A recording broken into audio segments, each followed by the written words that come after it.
Welcome, fight fans, to the Fighters Boys Kick-Ass Podcast. Your Fight Talk Authority. Not to mention the most entertaining and talked about podcast with your kick-ass host, Richard Ortiz.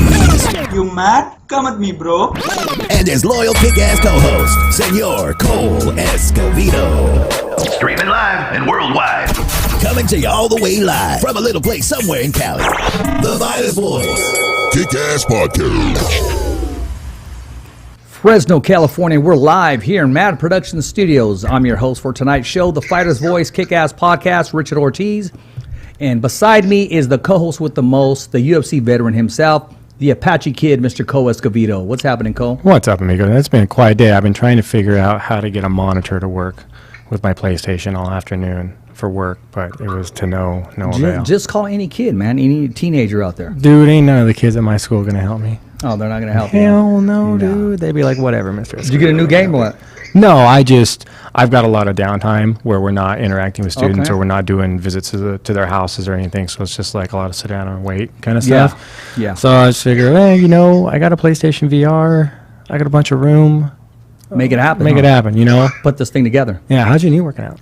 My knees, it's working out pretty good. I mean, the pain is still there, but, I'm in a better place than I was the last time I spoke to you. Okay. So, day by day, man. And that's good. Yeah, I remember you were saying that one's not healing as fast as the other one. No, but it's healing now. It's good. We're getting there. Okay. We're starting to make baby steps. It takes time. Exactly.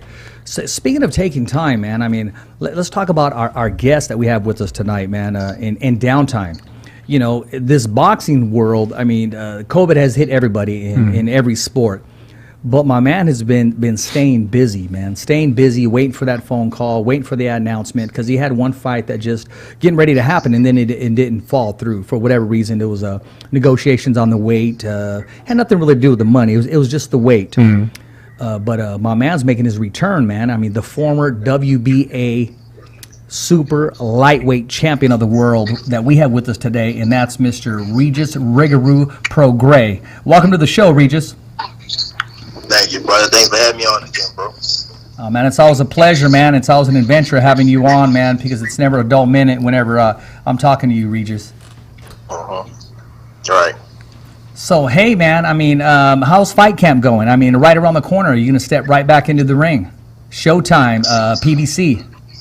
Pay-per-view, baby. Yeah, pay-per-view, man. I'm just, fight camp is hard, just like always, man. Like, this fight camp has been just extra hard on me.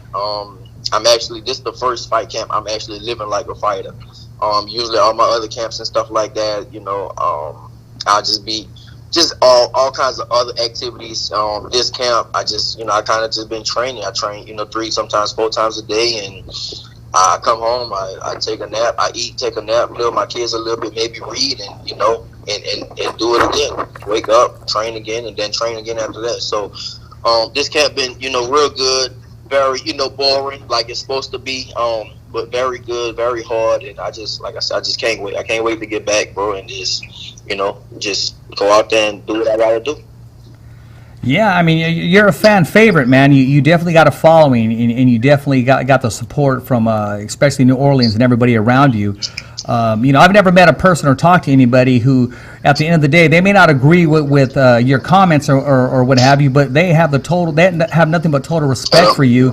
That the fact that you're a true professional, you never miss weight, and you always put on a show. Hello. Yeah. Are you there? Did we lose him?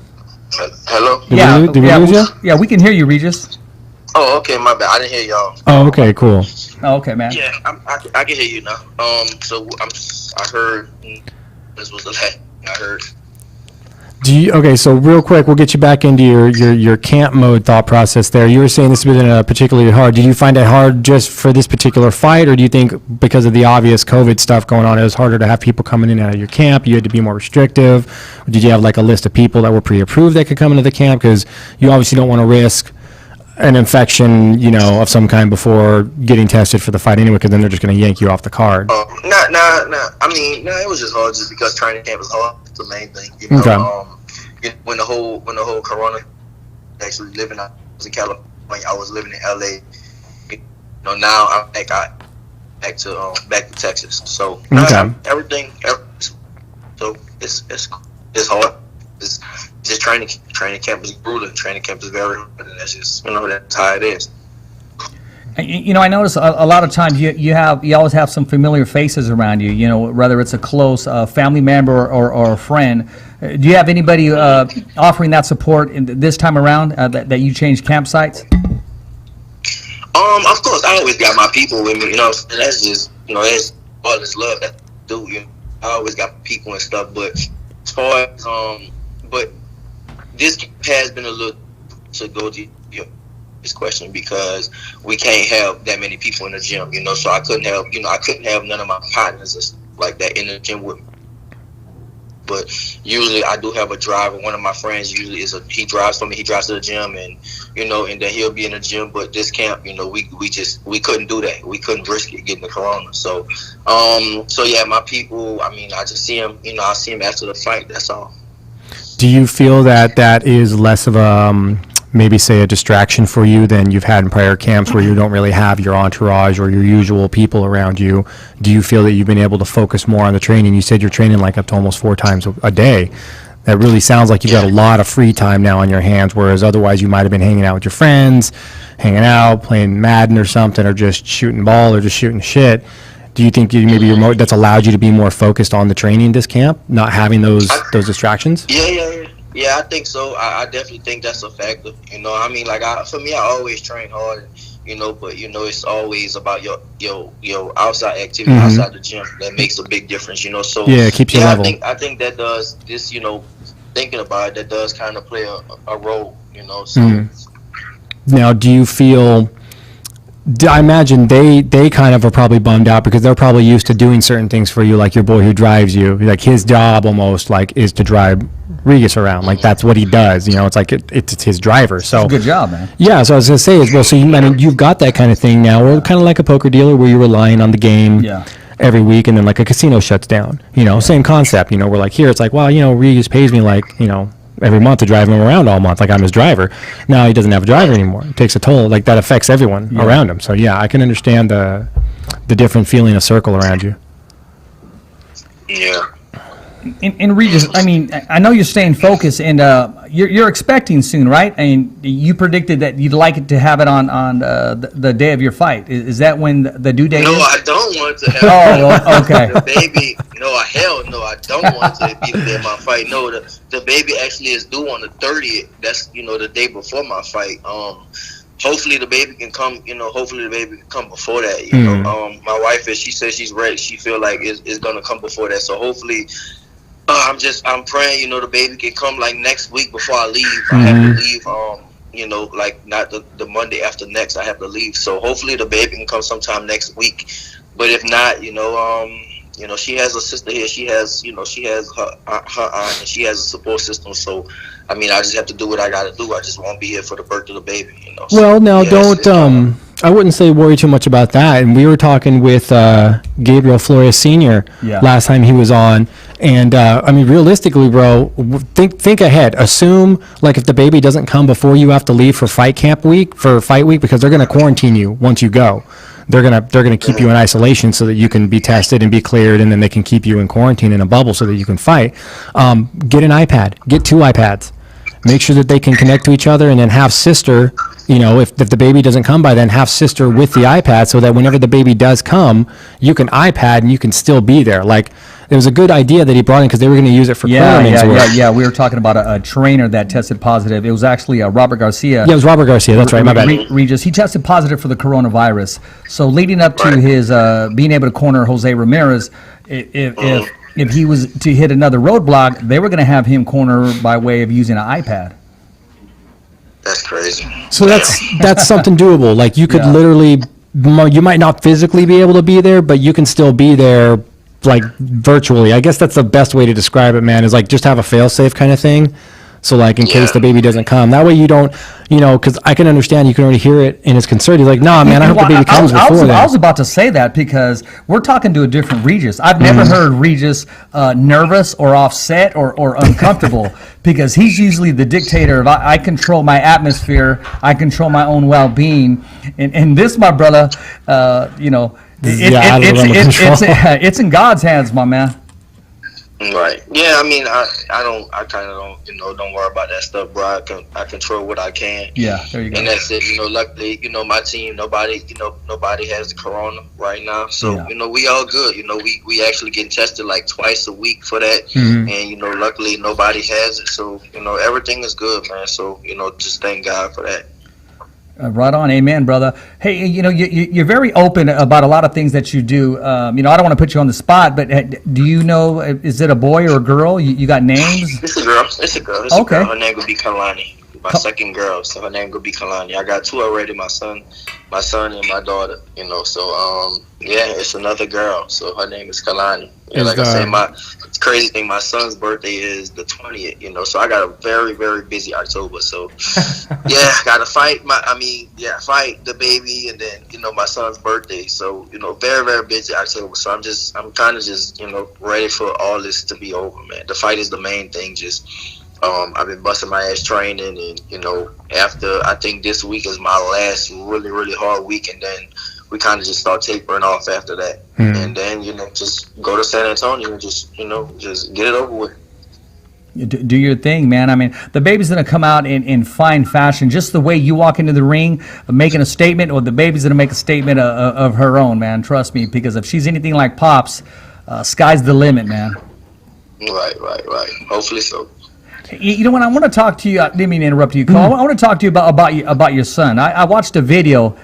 Cole, this young man is completely 100% fearless. Oh, I would imagine. I mean, from diving in the pool just like his dad where there's crocodiles. I mean, the kid put a snake's head in his mouth. Oh, man. And didn't even blink like it was an ice cream. I mean, if dad does it and dad's okay, why can't I do it kind of mentality approach, I mean, there's no boogeyman around him. There's nothing that scares him. Yeah, I mean, and that's a good way to approach things, but that's a risky one too. You get a little boy starts to grow up with no fear. Man, he's gonna be jumping trash cans. He's gonna be doing all kinds of crazy stuff, man. Surfing. Yeah. Yeah, he's a fearless little dude, bro. I mean, I raised him like that. My daughter's actually, she's kind of the same way. She's very fearless. She's besides the dark. She's a little scared of the dark. But she's scared of the dark, but she'll jump off whatever and play with whatever. I had an alligator, and she was like grabbing the tail and all kinds of stuff like that. So it's that girl. My kids, man, they kind of fearless. They see me doing it, and I don't believe in fear either. I'm just not. I believe in danger, but I don't believe in fear. So that's a good way to live. I mean, that's just how it is. I guess so. They just see me doing it, they do the same thing. It's a perfect lead by example. He's established to them that, danger is a very real thing. Yeah. Fear is just whatever you make up in your head. That's all it is. Yeah. There's certain elements that you can control when it comes to fear. Mm-hmm. You accept it or you don't.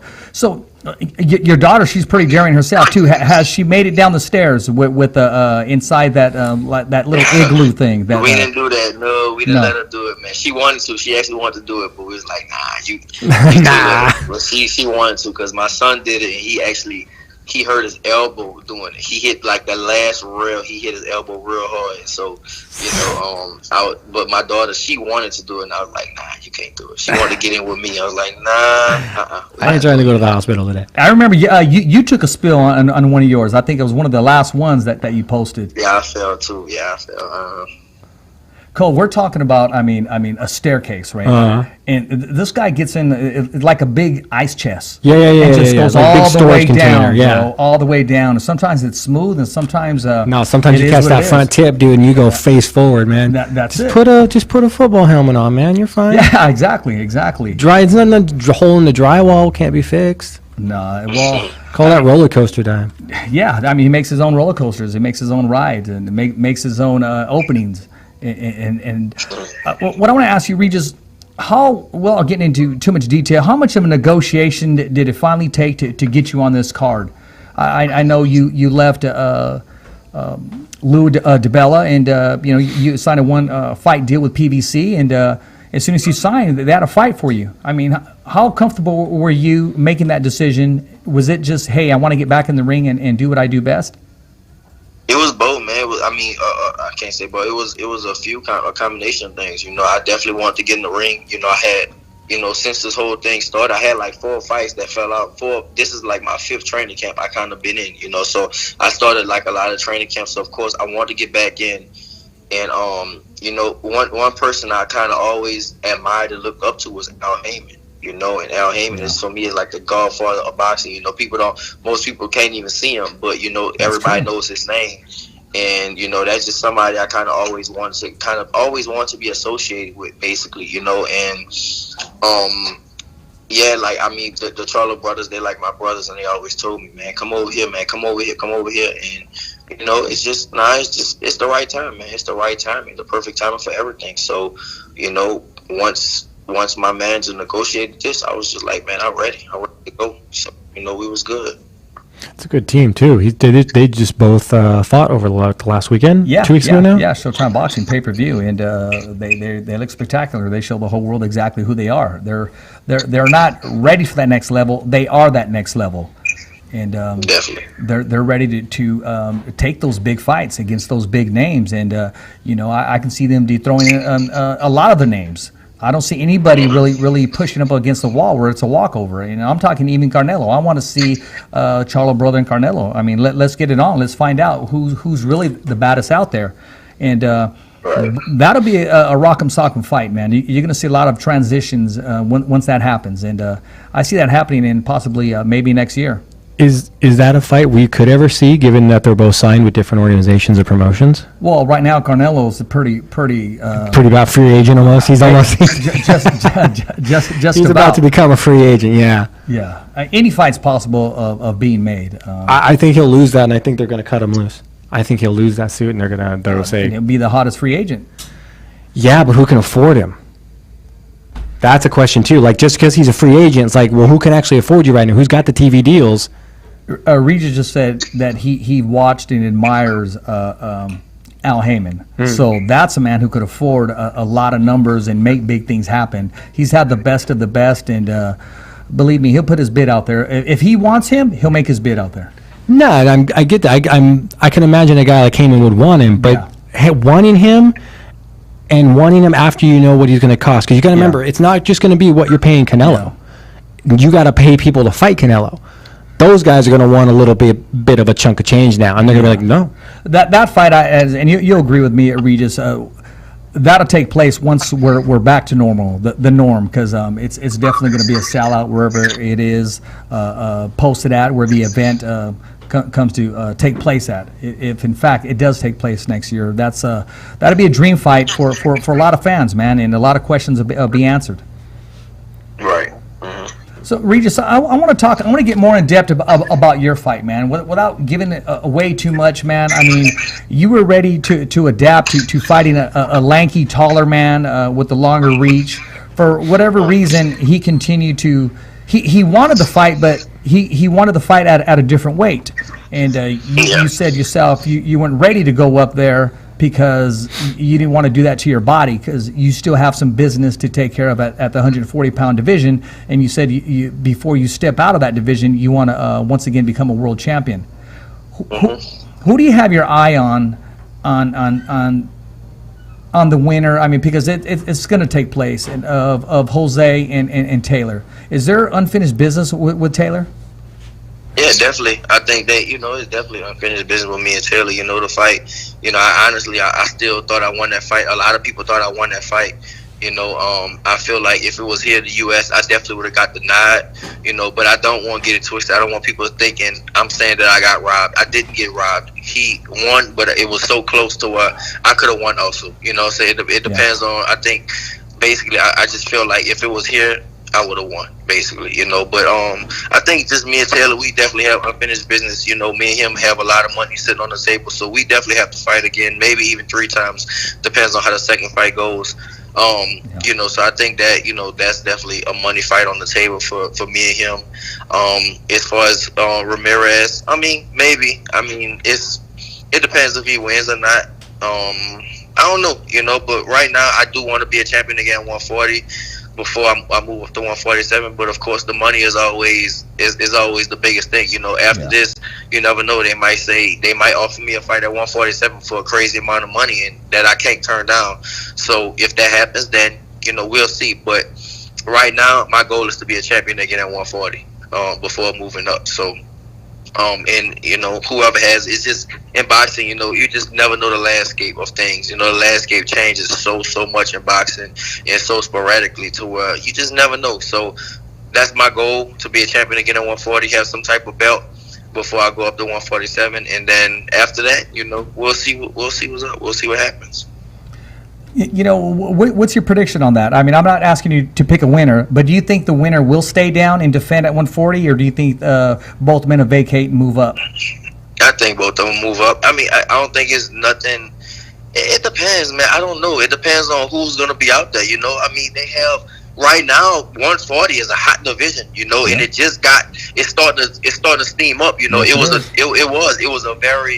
was a dull division for a while. After Crawford went up, it was kind of dull when he was there, so he became undisputed. He won, and after that fight, after he went up and stuff like that, then it was just dull for a long time. Nobody knew who was the man at 140. Nobody knew. I was the man for a long time. I was the number one in the division for a long time. And you got Taylor, then you had Ramirez, and then you had the other champions. You had Relic and they had Baranchek. So I mean, it was a lot, but they didn't know. But now it's just a lot of competition right now. So to go back to your question, with those two, I mean, it depends. It depends on what's the biggest fight. Maybe the winner might fight me. You know what I'm saying? I don't know. Or the winner might fight like a Zepeda or something like that. It depends. Or they might go up to 147 and see what they got over there. Or like I said, both of them are with top ranks. So I think the move they will try to make is fight a Crawford fight. The winner is undisputed versus the other undisputed, the former undisputed, and that's like whoever wins that versus Crawford. That could potentially be a money fight over there. So I think that's kind of what they will try to do. So I mean, I don't know. I mean, it depends on them. It depends on the landscape and what happens. Boxing is a crazy sport. You never know what's going to happen. I agree, and the only reason I ask you is because I wanted to see if, in fact, the winner would stay back and defend all four, as opposed to, because if both men move up, man, we got the alphabet soup all over again. And I didn't know if you wanted to dethrone the people's champion, the undisputed champion, or are you going to fight for a vacated belt? I talked to Teofimo Lopez, and he's already thinking ahead. I mean, he wants to move up if he's successful this Saturday to the 140-pound division, and talk about hot. That division just got hotter, and that'd be great for boxing. Right. Well, yeah, you're right. That'll be another fight. Like I said, 140 is a popping division, so it's a lot of fights to be made. So we'll just see, man. Like I said, you never know the landscape of the box. You never know the landscape. So you'll just see what's going on with it. Right on, man. Hey, well, I brought you on tonight because I'm going to pick your brain, but I didn't just want to come over here and just pick your brain. And I was talking to Cole off camera about this big fight, and it's no secret unless you've been in Mars or just on another planet, man. But the world awaits, and it's finally going to take place this Saturday. ESPN Top Rank Boxing presents Lomachenko and Teofimo Lopez, man. I'm going to put you on the director's chair right now, man. Give me the keys to victory for both men, how you think this fight starts to develop, and give me your final outcome. We'll start with Lomachenko. Loma, man, the main thing for both of them, man, I just think they got to beat them, It's going to be I think it's just going to be a very, very explosive fight. Both of them, it's going to be a good fight. I want to see it. I'm actually excited to see this fight. Loma has to just beat him. It's such an interesting fight because both of them, the keys to victory for both of those dudes are just to beat them. Like that's it. That's why it's so interesting. I think it's a 50-50 fight. But Loma, if he can neutralize Teofimo with his footwork, with his movement, with his footwork and his defense, then we'll see. With his, he is very, very tricky, with his footwork and his head movement and all that type of stuff. He's very tricky. But Teofimo is so explosive. That's the thing. And if he catches him, Loma's been dropped before. Loma's been beat before, So if he catches him with that, with those punches, like he called Comey, or when Linares dropped Loma with, if he catches the one that, you never know what's the outcome. It might be night, so I don't know, man. I don't know how of course, nobody knows how the outcome of the fight will be, but I'm actually rolling with Teofimo on that fight. There you go, man. Cole, I mean, that's a fight that's been mentioned from day one. It's finally going to take place this Saturday, man. It's good for boxing. It's good for the sport.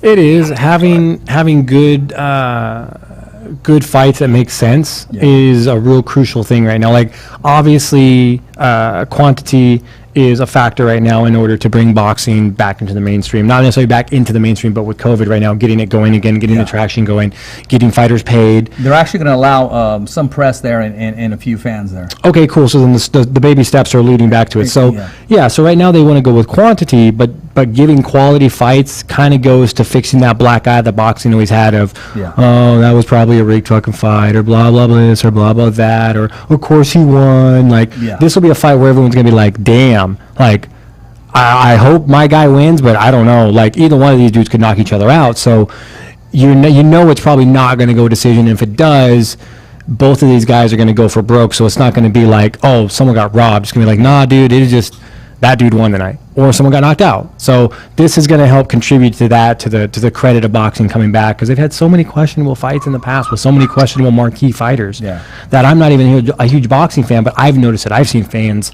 remorse about it, going, man, I wish I just stopped with boxing. It's just not worth it. So I think these kind of fights are those marquee fights that are going to bring boxing back to that whole, hey, dude, we got quality, legit fights.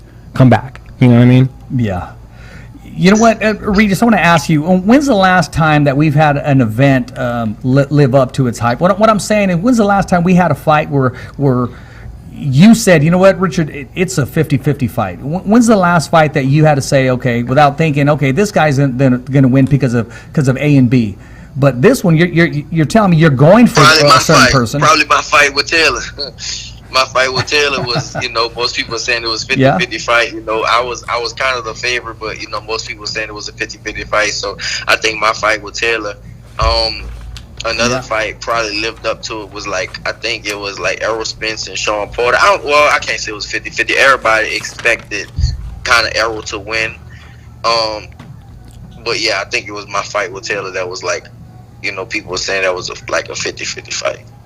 No, I agree. I mean, it was a 50-50 fight going in. I had you down in my book as stopping him in the later rounds, along with a few other people around me. And had it been in the States, it would have had a little more juice around here. When I say juice, just more excitement, more hype that, hey, it's here in the States. Mm-hmm. Right. Yeah. Now, I want to ask you this, man, because there's, like you said, there's no guarantees in boxing. And it may be a question you want to share, or you just want to keep to yourself. If, in fact, Jose Ramirez decides to say, okay, we're going to fight in the UK, if you were ever to offer up any advice to anybody, man, what's the toughest thing to transition to that you had to overcome when you headed down to the UK to take on Josh Taylor? Man, they call it the Lions Den, and when I fought, I don't think Ramirez fought in front of 20,000 people yet, so we fought in 2002 and it was packed. It was over 20,000 people and everybody was against me, and so that's a lot of pressure on you.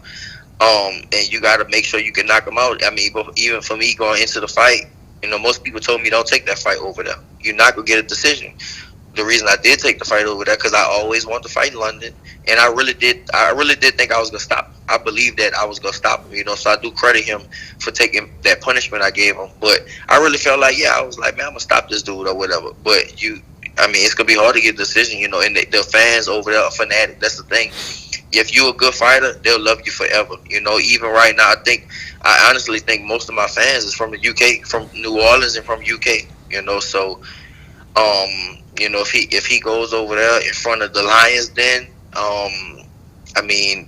he'll just have to know, everybody's kind of rooting against you, and you basically you have to stop. That's the main thing. Yeah, that's makes sense. Yeah, I've turned down big purses before locally, for example, where it's like, hey, we'll give you A and B, or we'll just give you A, flat. And I'm like, why don't you just give me the flat? And they're like, why? I'm like, well, A, I'm saving you money, so what are you crying about? And B, I'm not going to win a decision against your guy. I'll take the flat fee. I'll take my chances that I finish your guy and get a flat fee. I'm not looking to lose a decision. Yeah, That makes sense. Yeah, exactly. Yeah, no, I was very surprised too that you did take the fight down in the UK, and it had to be something exactly what you said. Just the belief in yourself. I was waiting for that big left hand to land. I mean, all the way till the last 30 seconds, man. Believe me when I say this. Bro, I was watching the fight, and after the first 4 rounds, I was saying, "Come on, man! I mean, get inside." And I was just, I mean, me and everybody else. I mean, you'd be surprised how many followers and supporters you have here in Fresno, California, man. Right. Well, it's all love.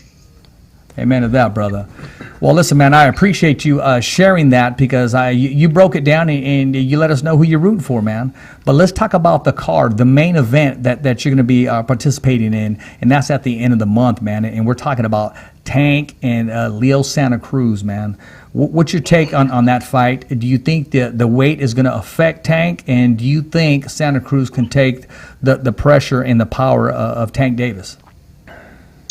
That's an interesting fight too, man. It's a good fight, That's why it's pay-per-view, and that's a damn good fight. Now about the weight, I think Tank should be able to make it. I think he should be able. I seen him in training camp. It looks like he's very, very focused. He's eating the right stuff. He's doing what he has to do. Of course, we'll never know until the weigh-ins, but it looks like he'll make it. And as far as Leo, I mean both of them, man. I mean it's the classic example of basically they styles kind of clash, and whoever can enforce their will, I think is gonna win.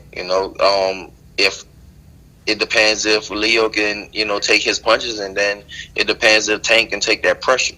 So it's gonna be a good ass fight, man. I'm just glad I'm on the card, and I'm be watching it. Definitely gonna be watching that fight. Oh, right on, man. I mean, you broke it down. Do you have a winner for me? What does it take for Tank to be successful? I got Tank. And what? Okay, then what is it? Snap decision. By what? By stoppage, or how do you see it? I just can't say. I mean, it's kind of hard for me to predict fights like that. I can't really say stop it. I just got Tank. I just feel like it's just a gut feeling. I feel like he gonna win. But it's still a pretty even fight. But I just, I still got Tank. If Tank's victorious, man, this is definitely going to be his coming out party. I mean, a star is born, and it's time to market that man. And there's no more taking any gravy fights. Not saying that he did, but I mean, I'm talking about from here on, nothing but names, nothing but big names, title fights, unification fights, because he needs to be able to make an impact on the sport, and he's going to do that by taking on the Leo Santa Cruzes, the Ryan Garcias. All the other tough 130 pounders out there, or 126s, and he's able to make his mark on the sport. Yeah, that's true. That's true. Now, Regis, I mean, we have all these different elements, different names that are being thrown out in the heavyweight division, man. I mean, it doesn't look like Deontay Wilder and the trilogy is going to take place.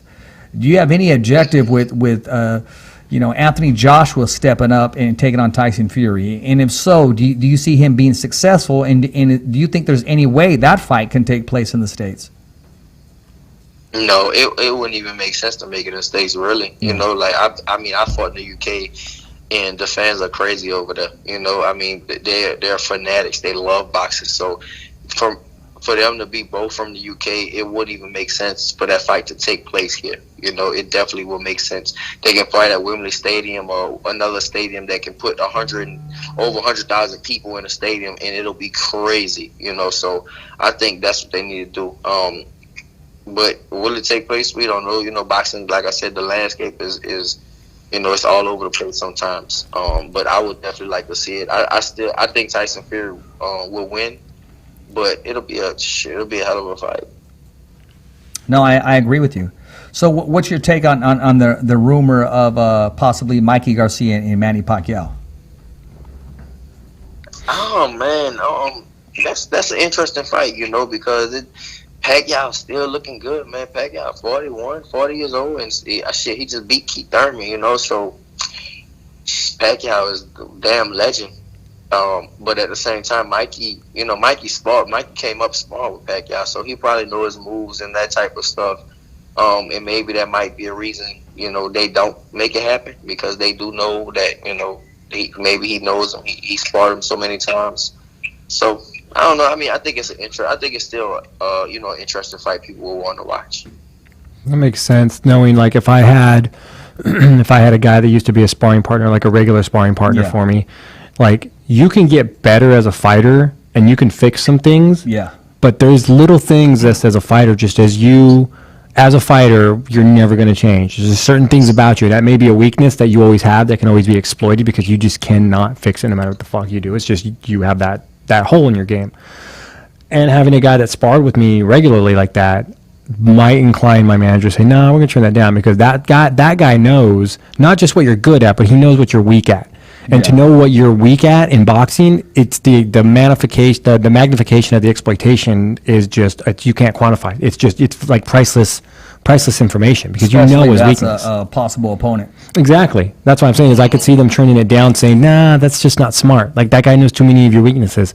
But yeah, we filled some holes in your game and you've gotten better, but you got holes in your game that he knows about that maybe nobody else did, because they weren't a consistent sparring partner.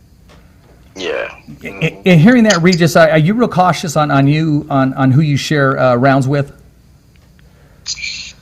I mean, I think my coaches, I really don't care like that. I'll spar with anybody, I'll spar with whoever, but I think my coach, he wouldn't want me to, like, spar with, like, potential opponents and stuff like that. So, but like I said, me, I don't give two shits about it. I'll do it. No, I mean, you've never feared away from anybody or any challenge for that matter.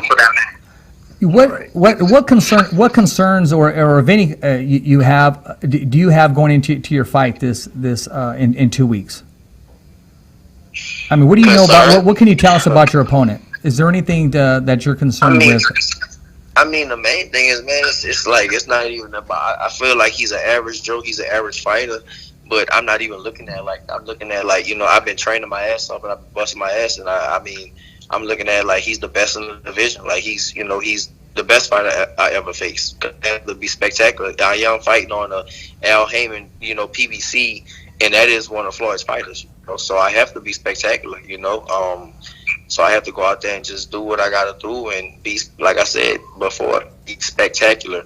But, I mean, as far as him, I mean, I personally, I don't think he's on a level I am. I don't think he's on my type of level. I think I'm just, I was, world championship type of level. So I was already there, and he's not, he's never fought the type of people I fought before. So, yeah, he shouldn't be at my level, but at the same time, I'm still taking it so serious, just like like I said, he's the best in the world. No, that's the mind frame that you need, man. Hey, I don't know. I did an interview with Teofimo, and actually, it was a while back. It was actually on the rematch of Tyson Fury when I saw you in Vegas. And one of the last things that he said is he said, "Yeah, I would love to move up to 140." He goes, "Take on Josh Taylor, Jose Ramirez, Regis Prograis," and he said at the very end, with Teofimo winning, I mean, it's good for boxing and it's good for business, because now it allows you, because he'd be an overnight success. I mean, he did bust his ass to be where he's at, but bringing that following and that momentum to the 140-pound division, he's a hot fighter. I mean, he's now a mega star. So sharing the ring with a potential mega star like that, it increases the odds of getting that title shot, getting that vacated title shot, because that's what I'm predicting. I'm thinking that the winner's going to vacate all the bouts. I don't see him staying down to defend unless it's just one hell of a fight and these guys just turn around and do it again. But yeah, right. But, I mean, you got to be getting goosebumps and thinking, hey, man, bring it all. I mean, just give me my title shot. I know you got business to take care of. What champion or what fighter do you have your eyes on? And I know you told me before, you said, Richard, I just want a title shot. It doesn't matter. But there has to be someone on your radar, not distracting you from 2 weeks from now, but there has to be someone that's pushing you today. Not really, man. I just want my belt, man. I want my belts back. That's the main thing. I know with the two current champions right now, I won't get a shot at them right now, probably no time soon. But like I said, you never know the landscape of boxing, what's going to happen. So, I mean, it's a lot of names been thrown out there. But I think I see what you're trying to do. You're trying to give me the answer to this question. So I think what people want to hear is a fight with Adrian Broner. Well, me and Adrian Broner would be a huge fight, you know. And I think that fight can happen easier than people think it can happen. So I think. But I still, like I said, I still want to be a world champion. It doesn't matter about the names, but I think I think maybe an Adrian Broner fight could be an interesting fight, or somebody else for a belt. But I mean, I don't know, bro. I don't know how the landscape will play itself out. You know, when you say that, that's almost equal as having a belt. I mean, Canelo. I mean, he vacated the light heavyweight title, and now even Sugar Ray Leonard had that mystique about him. Once you become at a certain level a champion, the belt is secondary. Just the opportunity to fight that man. I mean, you would fight Manny Pacquiao right now today, even if there was no belt on the line, just because of the name, the legend that comes with it. You and Broner, that would be a classic. Styles make fights. I can already see it happening. He's negotiating he wants it at 144. He won't make 140. You don't want 147, and you guys will settle for something to that effect. But I can see that fight taking place, man. And PVC, they can make that fight happen. I can. Would you take that fight with money on the table, or would you take a title shot? It depends on the money, bro. It all depends on the money. I'm not gonna lie. With that fight, maybe that fight, because I'm pretty sure, it depends on the money. Money is always one of the biggest things. Yeah, you want to be a world champion, but it depends on it. The money is always makes a difference, bro, because the money just trumps. Basically, the money, it doesn't trump everything, but it depends on how much. Like maybe if it's you don't want to throw out numbers, but if it's a little more for, Adrian Broner, like a big fight and, off a title shot, then yeah. But if it's double, then, shit, you don't take the title. You take the money. At the end of the day, that's what we doing it for the money. Everybody, all the fighters I know, most of them, we come up from dirt. We come up from nothing, so you start, what you want to do it for is money. You want the belts, of course, but you want your bread, you want your paper. So, well, that's always been decision making for you, Cole. I mean, would you go to China or Japan? Japan, they yeah. made you a deal. Money has always been. It's always been the factor. I've never really cared. The only time I've really cared about who I'm fighting is if the money was worth who I was fighting. Like, was it worth the risk? Because there was always substantial risks sometimes with certain opponents, or last minute shit where it's like, dude, that's risky, and it's last minute. How much? 10 grand? Okay, so money makes the world go round. Everybody knows that. Yeah. So listen, man, I know you're 2 hours ahead of us, man. I mean, if there's anything I haven't covered, or there's anything you want to leave with us, Regis, man, I mean, because I don't want to keep you the whole hour, man, because I know I don't want to be the one. Oh yeah, he was on your show and it affected his workouts or affected any of the above. Serious, man. Right. I'm on the phone with y'all and I'm closing my eyes and stuff. I gotta go eat and lay down. But nah, man. First off, thanks for having me again. And the main thing is just get the fight or the pay-per-view on Halloween. It's gonna be a hell of a card. Not just my fight, of course, but it's gonna be a hell of a card. They have 4 fights on that card, and it's gonna be a one hell of a card, man. And just get the pay-per-view, man. You're gonna see me do my thing. You're gonna see everybody on the card do their thing. And then of course it's on Halloween, so the Ruger gonna come out. We know that. Oh, that's for sure. Hey, I can't let you go real quick. This guy's blowing me up, man. I got all these questions, but I got to get this one in. He just said, hey, this is from your buddy. You gave him the nickname Lalo. He wants to say, hey, he wants to wish you well in training camp, and he wants to see you successful in 2 weeks with your fight. And that's from Lalo's Boxing. Okay, tell Layla I said what's up, bro. And tell Layla I'ma still whoop his partner ass. Still whoop Ramirez ass if I ever get the chance. Hey, you heard it from the man himself. You heard it from the Riggaroo himself. Tell Laylo and Rick, tell him I'ma still whoop Ramirez ass if I ever get the chance. But that probably won't never happen. But I still wish everybody the best. I'm sure you do, but I know you still got some ass kicking to do with Meridian, because I said if you were to share the ring with him, how long will it take, man? Man, I can't fight Meridian, man. I can't fight him, bro. He actually a cool dude, bro. I done met him and stuff a couple of times. I sick some of my dogs on him and stuff like that before. But he a cool cat, bro. He a real cool dude. It's just, we can't be enemies right now, So, if the fight with Ramirez ever happened, then we'll be enemies again. But he all cool, bro. Hey, man, only on the Fighter's Voice, man, we make things happen. Hey, we wish you well, and we'll be rooting for you. And believe it, we will be tuning in. And, hey, that fight's already ordered in my book, man. I appreciate you taking time with us, both myself and Cole. And have that dinner and get your rest on, man. And look forward to you entering that ring in 2 weeks, my man. I bet, bro. All right, man. See you, Regis. Good luck with the kid, man. All right, Regis. Talk to you later, bro. Yeah. Thank you. All right. Bye. There it is there, man. I brought that up simply because at one point in time there was friction. There was friction even with Lalo. And not only are we the platform to go to, the sound bites are just incredible here at the Fighter's Voice, man. And being that said, man, I don't want to tap myself on the shoulder, but hey, man, I mean, he kept it real with Rick, and he kept it real with Lalo. Gave him a little shout out. Yeah, he understands the way the game works, and he even said it. He's like, he's not, it's never been personal, but like, if me and Ramirez fight again, I'm sure we'll be at it because that's just how the hype works, Yeah. Like, we've seen what Rick does. He is a 100%, this is my guy, go fuck yourself. Like, hey, I wouldn't have it any other way. If that's how he's gotten to be the way he is. So Regis gets it. He understands the way the game works. No, he does. He's a professional, and he knows the way this game works. The way the sport starts to develop, and there's a lot of changing in people. It's all business, man. It is, and it's not funny because that's not even just a boxing thing. No, like, for example, so like, okay, so you've got the Connor to the Poirier Connor thing, right? What's up with that? Is that on? Is it rumor? What's going on? What have you got? Connor came out and said that they were going to have first he offered the charity fight. He's like, let's have an exhibition fight because he retired.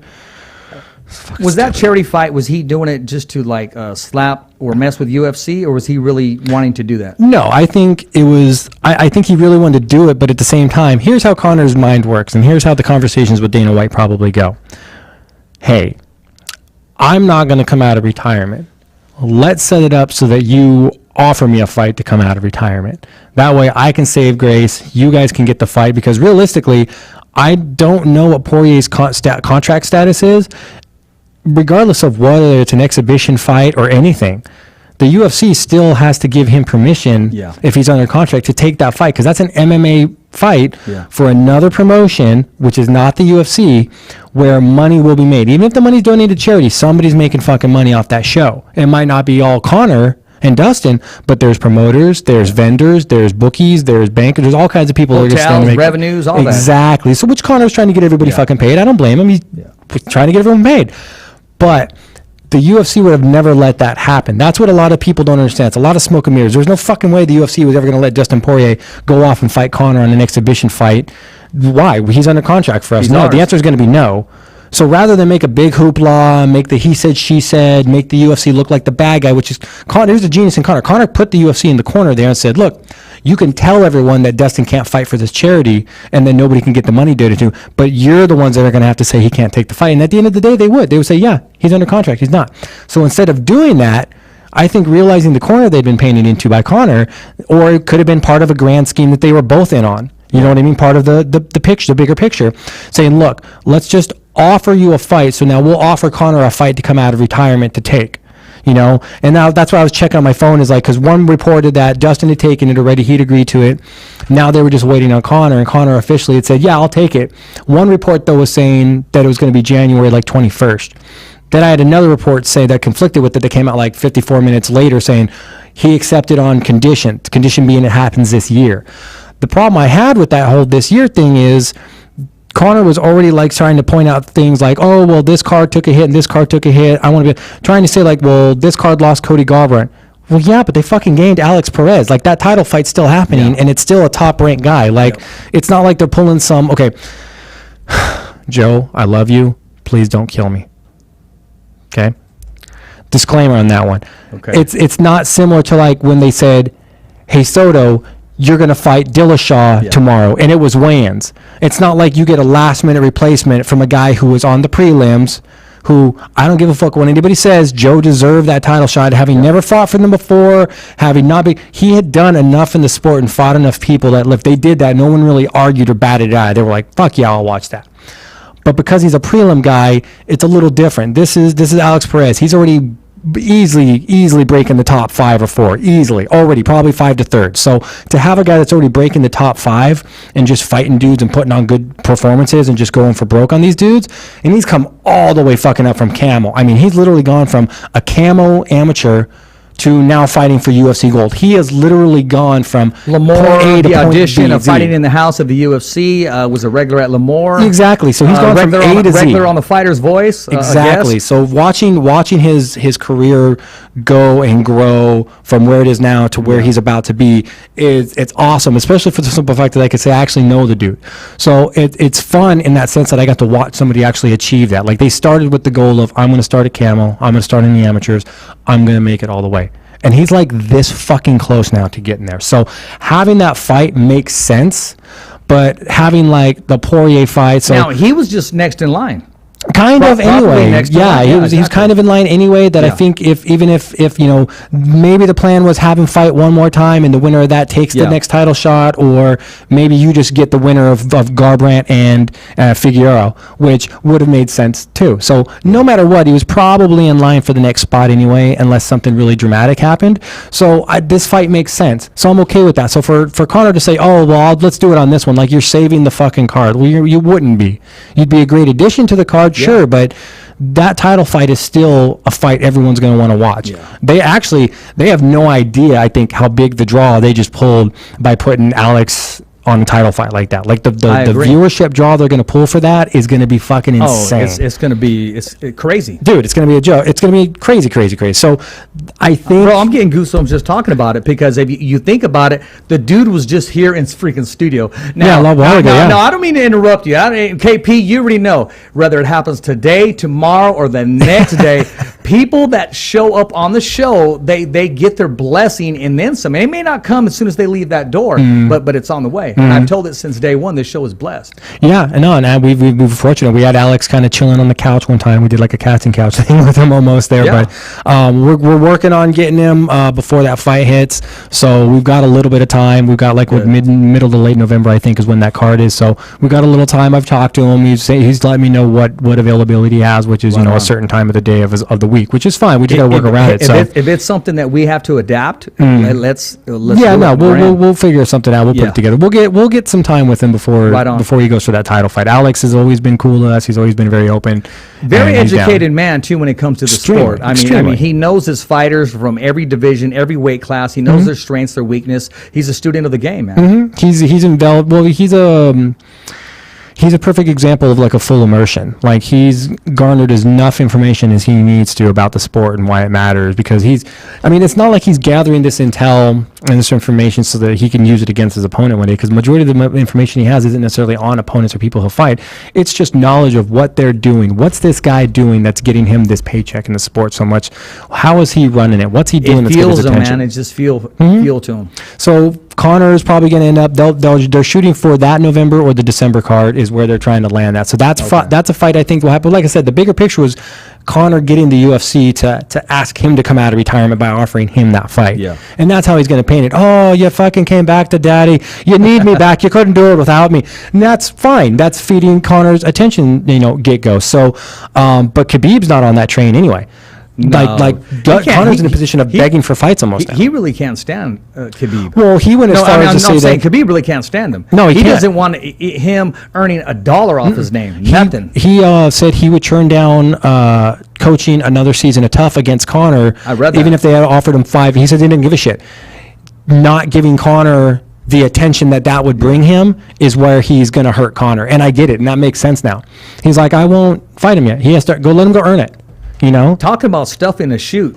You know what I mean? Pretty much. A takedown. Talk about stuffing it. You know, and what happens is when the UFC goes, oh, well, he's the only guy for you to fight, everyone's going to automatically disagree. They're going, no, there's other dudes. Why didn't you have him fight Ferguson? Why didn't you have him fight? He's going to fight Gaethje as it is, coming up next week. So it's that'll I mean everyone's worrying about shit that I'd be like, dude, let's see what happens with him and Gaethje first. Yeah, I then agree. let's worry about what he said, she said, Conor this, Conor that. Let's worry about that. Picture is so shattered right now.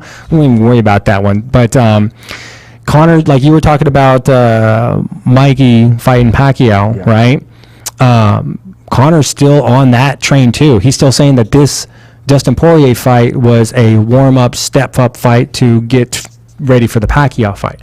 And I'm like, that's just not going to happen. Like, it's just not. Now, maybe you can confirm this for me. I saw something that said that Pacquiao had recently signed with Conor's management team, Paradigm.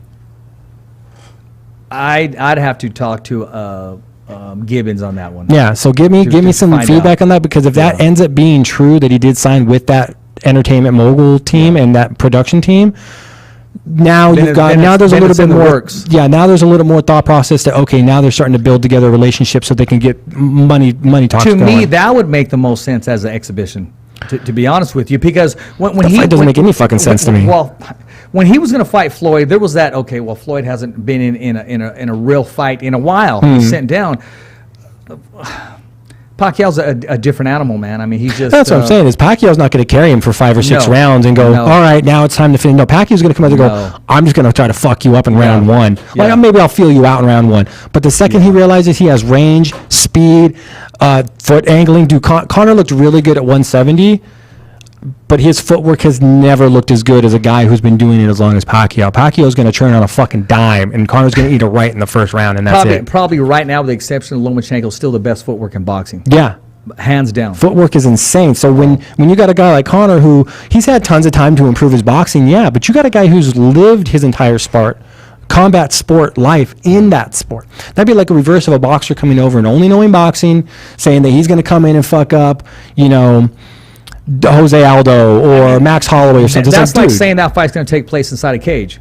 Yeah, I like Manny, but oh man, he's going to get eaten up. Yeah, if that fight took place with cage rules, I'd be like, okay, well, Conor's probably going to kill him, because Conor's going to come up and blast his fucking leg and catch him with a left hook for his damages. Yeah, Conor would carry him in that fight. It'd be like a 5-round exhibition. Conor would be like, okay, well, let's fuck around for a round or two. Let's just jab. I'm going to shoot a fake. Let me see her sprawl. And then that'd be it. He'd finish him before the end of the fight, blah, blah, blah. Yeah. So I don't think that's going to fight, but we are going to probably see Poirier and Conor. It'll probably be before the end of the year is where I think they're going to try to squeeze it in. Khabib, like I said, he has no love for Conor whatsoever. Knows how he's trying to play the game and wants to get at him. Khamzat's been, no one really wants to fight him. Dude's been fucking people up, and I don't blame them. But he says he would love to fight Nick, maybe in like December. Says Nick's been they've been looking for a fight for Nick, and I mean, I'd like to see that one too. They both got lanky arms. They both got knockout power from a distance. It could be a good fight. Nate hasn't been off as long as he's been off since before the other previous Conor fight he had, where he took that long big layoff and then had a big layoff and came back and fight Pettis. So.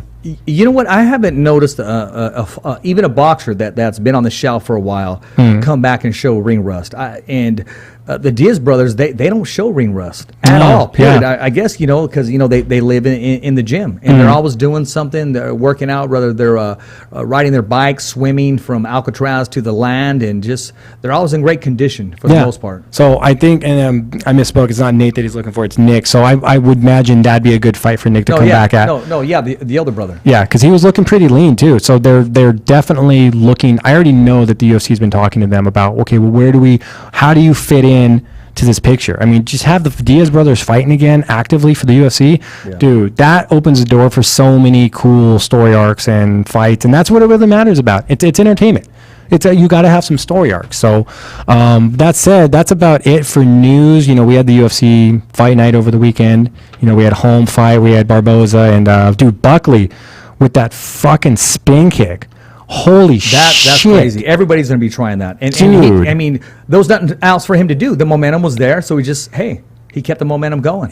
That's kind of what you do when they catch your leg. You either get your leg away, you kick it forward and get close to them with a clinch, sock them, or pull your leg away. But this dude just said, nope, I'm going to go right with it. And it's like he stopped for a sec, thought about it, and said, okay, it's there, and went for it. Usually that's like a body shot. That dude just ate it all he just took that shit to the neck. He didn't expect it coming. No, expect to come didn't expect that. Used his- Plus, you used- got both hands. Used his own leverage, used it against him. Mm-hmm. Pushed off him. Yeah, pushed off his man, that's- face. Man, But my let's God. see. So Sanhagen stopped Moraes. I honestly didn't really. I didn't expect it, but I wasn't surprised after watching some of the recap of it. He had lots of lead uppercuts going in there. He used his height advantage as a really good advantage there. Barboza finally got back in the win column. Wasn't a finish, but it was a decision, which is fine. It's not great, but it's what it is. We got Big Al's fighting tomorrow, though. Tomorrow. We got that Bellator I believe card it's, coming up. Yeah, 4:30, I believe. Oh, 4:15. He's the first fight. Yeah, he's going to be the well. first fight. So we're going to cover Bellator real quick since it's tomorrow. So we'll cover him first. It was Big Al, like I said, he returns. Everybody knows he's had the leg break. He's been rehabbing and stuff. He looks way better than he's looked, I think, in his past. His past agree with performance. you. He looks way more shape. Looks like he's got a diet and everything on. I was kind of looking into his opponent a little bit. I know he doesn't really look into him too much. Yeah. But I looked into him a little bit. It's not a bad return fight. If I had to pick a return fight for my guy who had just come off a serious injury and needed to get his first fight back and get his feet back under him, get some wins going, get some traction going, it'd be a good fight. I mean, the dude's a Bellator bet, but his 7-fight record, but he's like 3-4. Most of his fights have pretty much been in Bellator. It's his hometown where the fight's taking place. Yeah. Remember Al shot Yeah. He's going to be fighting against a hometown guy. I mean, but this is a guy that's got some experience. He's got like over twice as much experience as Al. Al's got 3 fights, 1 or 2. Spent a lot of his time in the amateur circuit. So the 3-4 record, though, you got a guy that's pro, and his records. Whenever you fight a guy that's got a losing record, which means your losses are larger than your wins, that's a losing record opponent. That's not necessarily means he's a bad fighter. That just means he's just not consistent. That's all. Maybe this is he's kind of more of a journeyman in the sport. Maybe he's not fully committed to it. Maybe he is. Maybe this isn't the sport for him. Maybe he gets lucky. I don't know. But generally, when you're fighting a guy that's 3-4, they're dangerous though too. Guys with losing records are fucking dangerous because they really don't have anything to lose. No, they don't. It's like if they lose, so fucking what? If they win, okay, cool, they got to win. They can move forward. Or they just want to put a good account of themselves. Yeah, up they to just get want to that put a good callback. show on. Yeah, they I don't give a fuck if I win. This is just fun to me.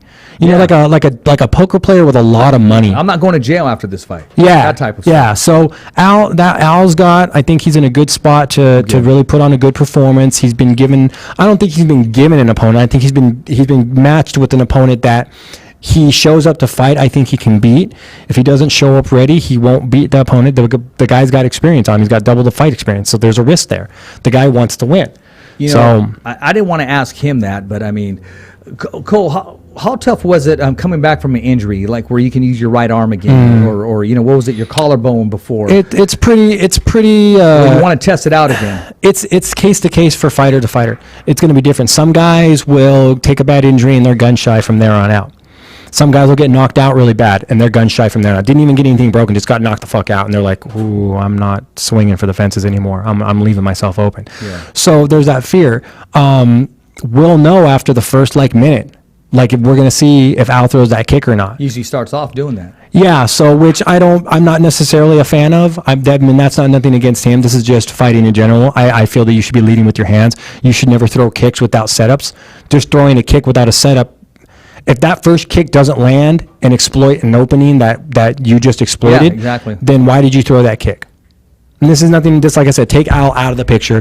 This is just in Al general. has great hands too. Exactly, and he's got long arms. Stay tall. Long Use arms. your lankiness. Use Stay your up tall, advantages. turn those fucking hips, use that extension, get him going backwards, and then kick that leg out from under him when his weight's off it, when he's going backwards.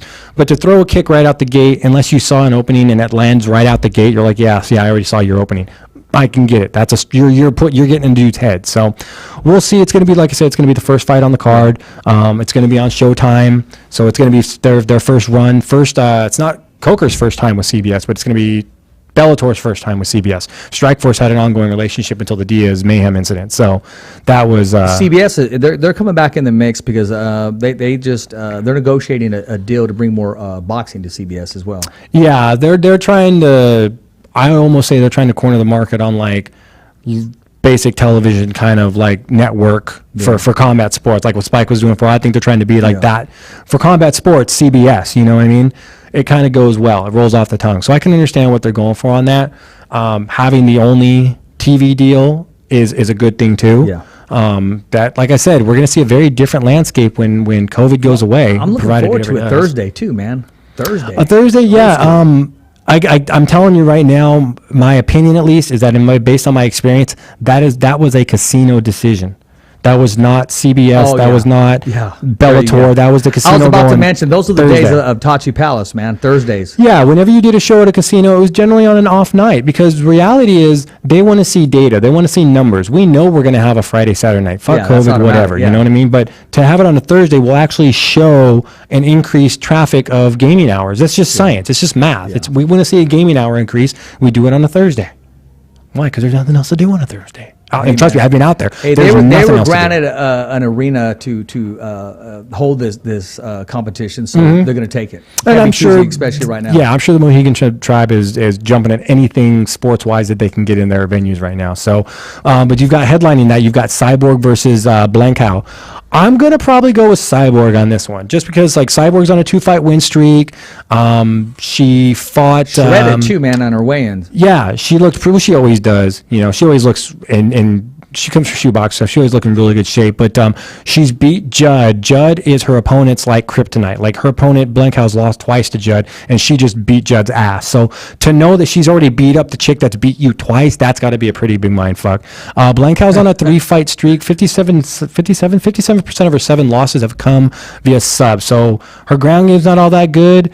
But when you look at her striking as far as wins go, like 54% of her wins are by knockout. So she's not afraid to trade, but it seems like her ground game is where her Achilles heel is kind of falling. Well, I could see Cyborg using those hands because she was in Robert Garcia's boxing academy and leading up to this fight, and she was sparring with Raquel Miller, another female world champion. That I would imagine she's definitely looking to knock Blankow out on this one. Yeah. Probably not worried about the shot because she knows Blankow's ground game is weak, and I mean it's fucking Cyborg on the ground. So good luck. After that, you've got the main event. I mean, she wants to put on a show. Yeah, well, she just wants to retain her belt. I think Cyborg's got the belt right now, so she just wants to retain her belt, and she's going to do it. I picked, like I said, before we even looked at who she was fighting, I was like Cyborg by fucking whatever she wants, which is pretty much how I see this fight going. Especially with the data that you gave me off her training out of Garcia. She's clearly looking to bang this one out in the first round. So after that, you got Patricky, you got Fiera Pitbull. He's fighting now. This has been a weird one. He's fighting Jairo the Realist. I'm still going to go with Pitbull on this one over the Realist, but Realist is he's on a 4-fight win streak right now. He's making his return to Bellator. I know a lot of people think this is his debut, but he fought for Bellator back in 2016. It was looked like it was a 1-fight deal. It was a decision win, and then he moved on to other organizations. He spent a lot of his time with LFA, with Ed Soares' organization, like you say, Fighting Alliance. So, and they're pretty active too. I don't really know if they have that big of a TV deal yet, though. So I think they're going to try to make a move. So by January or February, somewhere that day, expect to see LFA announce like some TV deal, because I know they're on UFC Fight Pass. Yeah. But I don't know if that's doing anything for them as far as expanding their market and their brand and getting their fighters known. So expect them to be looking at maybe breaking out and getting their own stuff. That's like a AAA baseball team, man. Kind of, yeah. They want to get into the mix, and now's the time to do it. They've got the money. If they do have the money, at least now's the time to do it, because they need to get in there. Same thing with Combate. They need to get in there, because if not, those without TV deals, they're going to suffer. They're just going to suffer. So, but anyway, back to the fight. You got Pitbull. He's on a 7-fight win streak that had gotten snapped during the finals of the Risen tournament. That was, I want to say there was Japan rules, and he ended up winning one of his fights by like a soccer kick, and then he ended up losing the finals. Now, mind you, he fought twice that night.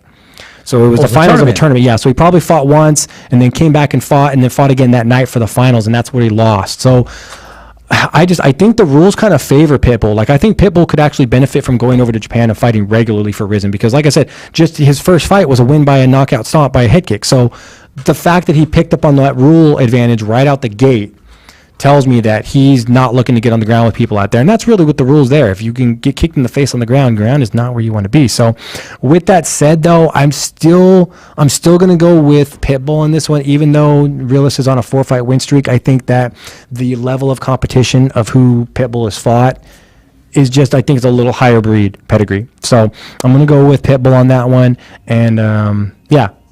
Those are the 3 spots I'm looking at. Like I said, I just want to look at the first 2, give us an idea. Remember, that's tomorrow on CBS, so this is kind of a quick recap of it. Other than that, you've got UFC Fight Night on Saturday.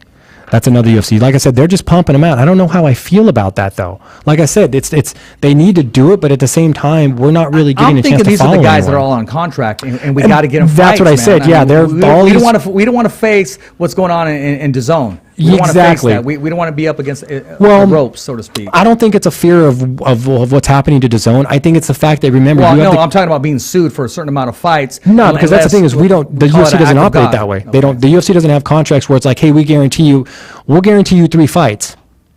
We'll get to those fucking fights when we get there. No joke. Like, seriously, I've Yeah. seen guys sit on the shelf for a year and not get offered a fight, and they won their last fight. And it's like, well, the UFC, I'm on a 3-fight contract, cool, but there's no specifics of when they have to use those fights. That's where when the Ultimate Fighter first came out and people were like, oh, dude, I'm going to get this 100K contract. It sounded really cool. But when you realize that there's no specific... It's nice for pictures holding the big check. Yeah, but there was no set amount of fights that they had to offer you. So if they can get 10 fights out of you for that 100K, they're going to milk the fuck out of it. So same concept here is they've got the Contender Series. They've got Dana White's Contender Series. So what they're trying to do is they're trying to get all their last end contract fight negotiation obligations out of the way. So once they've got these fight out, if you don't do good, they're going to cut you. And they're going to replace you with one of the Contender the Series good thing guys. is they're keeping their guys busy, man. I mean, if you were a sports agent and you had 4-year fighters, and all 4 of you guys are keeping they're keeping them busy, hey, you're in Disneyland. Yeah, but it is. But that's what I say is a lot of guys don't realize that being busy is risky right now because they're looking to cut the fat.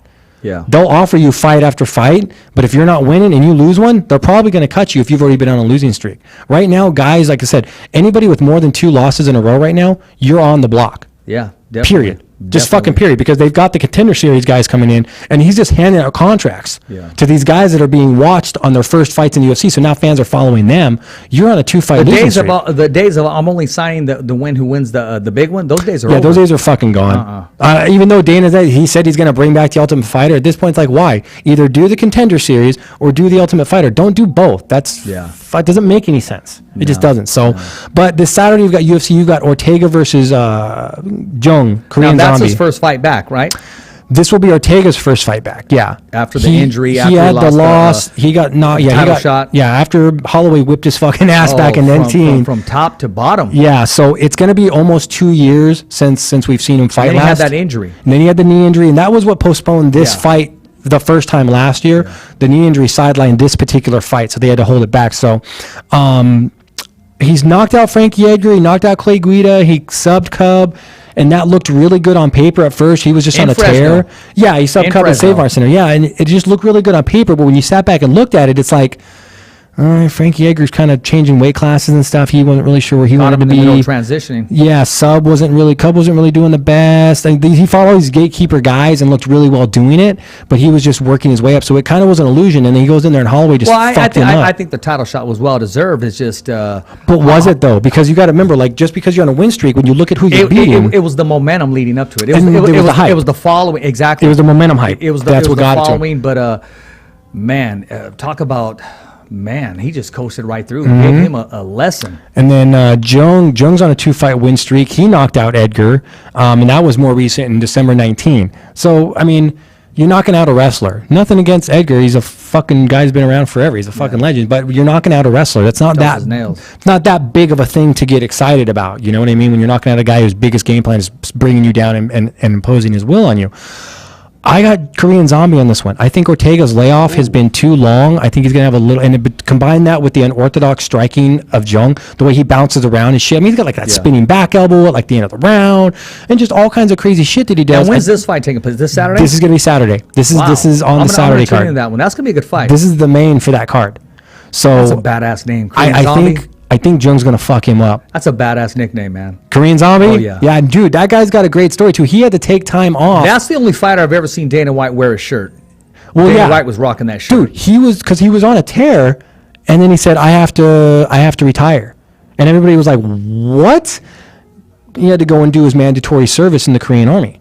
That was a thing that they have to do in their country. It's a mandatory thing. And he was like, I'd rather do it now while I'm still semi-young in my career, get it out of the way, versus having to take a 2-year off my shelf later in my career where it might not be the best idea. Yeah. I can get away with doing it best early time. because I can always come back to fighting. You can't go fighting for like a decade, 8 years, a decade, and then go do military service and expect to come back to, it doesn't work that way. So, but I expect with all those variables in play that I think Jung's going to probably just end up fucking Ortega up in like the first or second round. I expect a stoppage. I don't think, definitely not now, a is that decision. the main event?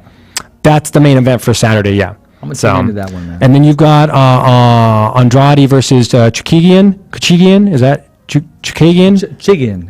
Chukagian. I'm fucking that name all up, dude. All these Better you than me. They're just going to beat my ass in the street one day. But Andrade, she's on a 2-fight loss streak. She's 2-2, though, on her last 4. Prograis. It's spelled with an S. It's Prograis. Prograis, yeah. So that S will get you, too. That's true. And then Chukagian, she's 3-1 her last 4, but she's coming off a decision win in May of this year, so she's fought a little more recent. I'm going to go with Chukagian on that one just because if you look at their last 4, she's 3-1, Andrade's 2-2. Man, lately, these women have been badasses, man. They have been because they've been kind of going at each other. Well, I mean, like I said, dude, everyone's on the fucking chopping block right now. If you're not brandable, you're not marketable, and you're on a losing streak, they're gonna cut you until you go get fights somewhere else, which is gonna be hard. Yeah. The COVID is literally creating an unexpected ripple of a monopoly effect. I'm curious to see what Zoila reached out to us and talking about, hey, she had a good time. She wants to come back here and she's got something share coming some up. News. She was in Miami without giving away too much, and that always makes you feel good when someone appreciates the show and just having a good time. So then for all you little Easter eggers, they're going to start looking at what promotions have. If you wanted to find out before we did, this is how I would do it. I would try to find out who's got venues locked up in Florida over the next 2 months for an MMA event and what organizations have scheduled Florida fights. I would be willing to bet there are some out there. I've been trying to get somebody a fight. I tried to get them a debut fight with Combate, but their fights were shut down until then. And like I said, that's an organization that's going to hurt without TV we're going to deals. find out exactly what's going on. I mean, next Wednesday we have, Tony Padilla, the matchmaker for Combate Medical. Yeah, so we can get an idea to pick his brain and find out where they're at on their list. Yeah, because I know they're shooting for August, September. They're supposed to have one in Miami. There we go. So now a couple pieces are kind of falling in the puzzle. So it might be something fun. We don't know yet. We'll find out, like I said, when we bring him on next week. But I was talking to him a couple months back, trying to get somebody a debut spot, female debut spot on Combate, and he's like, "Well, we were planning to do one in September, October, but his exact words were, we got to see what the landscape is, and that's just the business talk for we have no idea what the fuck's going to be happening. So let's talk later." Yeah, which is fine. You have to understand that. So now that. Honestly, realistically, it sucks for him because he's not leaving. He's not going to leave here without at least talking to me about getting the debut spot for this person for him. Let's be like, dude, when's your next show? Let's just pencil them in there now. It's a debut spot. Put him on the bottom of the card, bro. Just get him in the door. Make it happen. I just want to get her in the door so that we can start getting her fights because she's been putting in a lot of training this person, just putting in a lot of time with the right team, the right camp, trying to get this debut fight going. She wants to start her career in MMA, and she's been wanting to do it for a long time now. It's just been right now. She couldn't have really been able to take it seriously at the worst time. Does that make sense? Right when she was about to, she had jumped on that boat of I'm going to go. This is what I'm going to try and do. She started doing what was necessary, and then COVID hit. So it shut that shit all down. So now it's hard to get her a debut fight, and it's going to be hard to get people debut fights now. It's just the way it's going to be. I mean, it's slim and none. Pretty much. Debut. I got these other guys. I got to keep busy. Slim and none. Yeah. Hey, well, that's our time, man. Hey, thanks for joining us here on the Fighter's Voice Kick-Ass Podcast. I want to thank our guest, Regis Prograis. You can see him in action. Showtime Boxing Pay-Per-View. He'll be on the undercard of Tank Davis and Leo Santa Cruz. That's going to be a blockbuster fight, and it's good to see the Rigaroo back in action on Halloween. And he shared with us earlier that, hey, his wife's getting ready to hatch, and we just pray that it happens before his fight and not on the day of his fight. And next Monday coming back, we have Evan Korn, executive with Top Rank Boxing. He's going to give us his recap on the showdown this Saturday.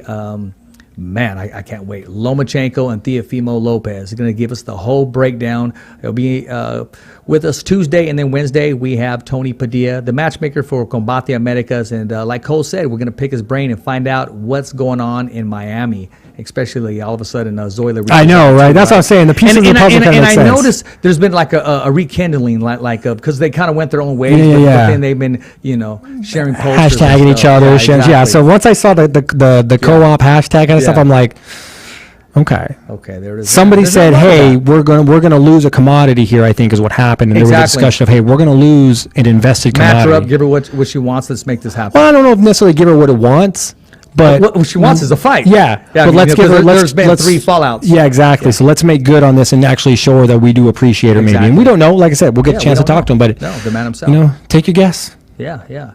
Hey guys, it is what it is, man. I appreciate your followers and your subscribers, and thank you, man. I mean, the YouTube channel's it's getting there, and I appreciate all the followers, all the subscribers, man, and everybody that supports the Fighter's Voice, man. And hey, Fresno, California, it's a wrap as always. Thumbs up for Richie. Okay, fight fans, it's not goodbye, but until next week. Remember. It's always voiceography at its finest. So on behalf of Richard Ortiz, Cole Escovedo, the special guests, and all the crew right here at the Kick-Ass Podcast, saying hasta luego, babies. And always, thanks for listening.